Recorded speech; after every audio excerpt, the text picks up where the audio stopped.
கர்த்தருக்குள் பிரியமானவர்களே, ஆண்டவராகிய இயேசு கிறிஸ்துவின் நாமத்தில் உங்கள் யாவரையும் வாழ்த்துகிறேன்.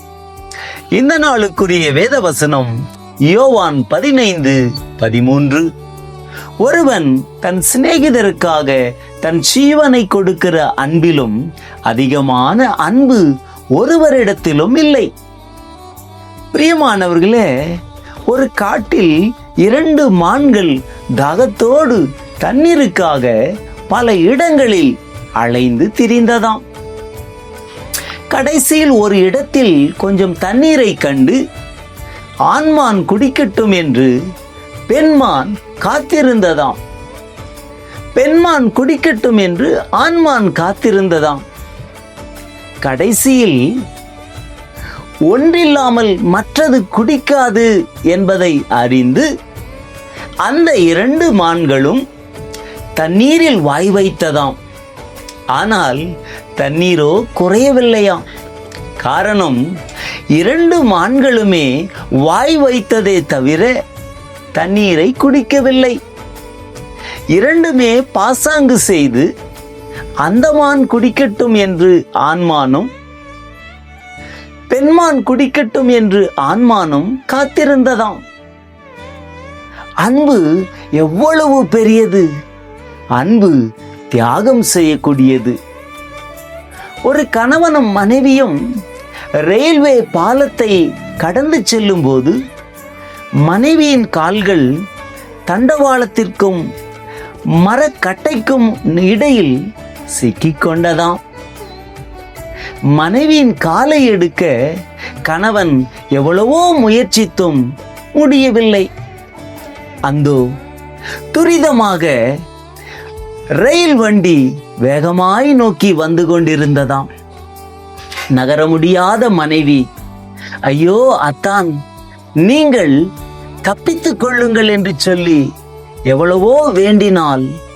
ஆனால் கணவனோ அவளை பாதுகாப்பது போல அவளை அணைத்துக் கொண்டு, அன்பே, நான் எப்பொழுதும் உன்னுடனே கூட இருக்க விரும்புகிறேன் என்றான். உறுதியோடு கணவன் அங்கே நின்ற வினாடிகளில் இருவரும் ஒன்றாக மரித்து விட்டார்கள்.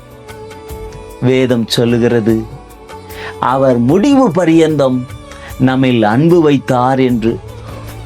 ஆகவே சிலுவையை பார்த்து ஓடிவிடாமல் நமக்காக இயேசு கிறிஸ்து பாடு மரணங்களை மகிழ்ச்சியோடு ஏற்றுக்கொண்டார். இவ்வாறாய் நம்மை நேசிக்கிற அன்புள்ள இயேசுவை நாம் எப்படி புறக்கணிக்க முடியும்? ஆம், தேவனுடைய பிள்ளைகளே, 2 காரியங்களை இங்கே பார்த்தோம்.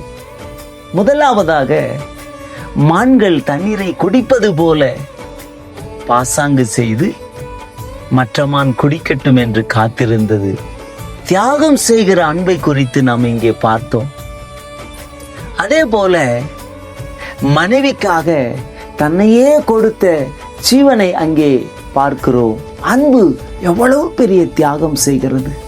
இயேசு கிறிஸ்துவும் நமக்காக பரத்திலிருந்து இறங்கி வந்து நம்மை ரட்சிக்கும்படியாய் மீட்கும்படியாய் தன்னையே பலியாக ஒப்பு கொடுத்தார்.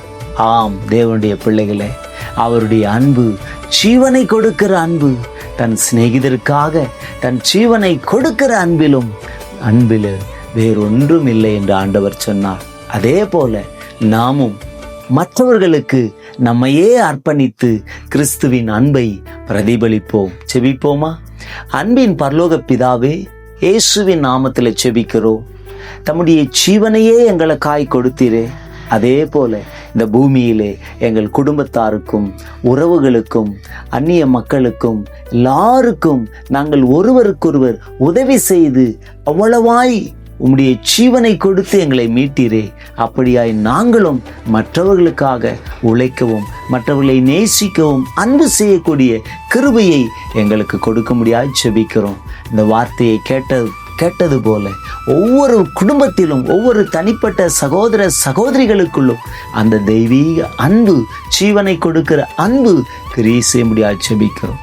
இயேசுவின் நாமத்தில் ஜெபம் கேளும் நல்ல பிதாவே, ஆமென். God bless you.